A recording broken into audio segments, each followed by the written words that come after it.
সরকার প্রধান হিসেবে প্রথমবার চট্টগ্রাম যাচ্ছেন ডক্টর ইউনূস। অন্তর্বর্তীকালীন সরকারের প্রধান উপদেষ্টা হিসেবে দায়িত্ব নেওয়ার পর প্রথমবার চট্টগ্রাম যাচ্ছেন ডক্টর মোহাম্মদ ইউনূস। বুধবার 10 মে তিনি নিজ মাতৃভূমিতে যাবেন। প্রধান উপদেষ্টা সেখানে দিনব্যাপী বেশ কিছু কর্মসূচিতে অংশগ্রহণ নেবেন।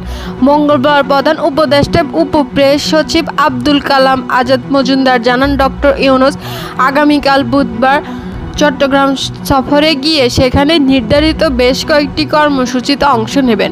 এর মধ্যে চট্টগ্রাম বিশ্ববিদ্যালয়ের ৫ম সমাবর্তনে প্রধান অতিথি হিসেবে যোগদান করবেন তিনি।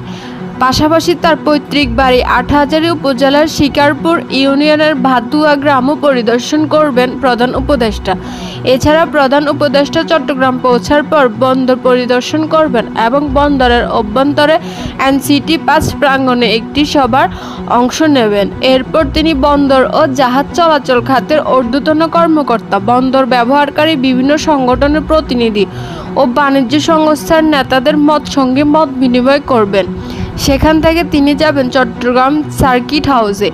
ডক্টর ইউনূস সেখানে কর্ণফুলী নদীর উপর কালুরঘাট সেতুর ভিত্তিপ্রস্তর উন্মোচন করবেন।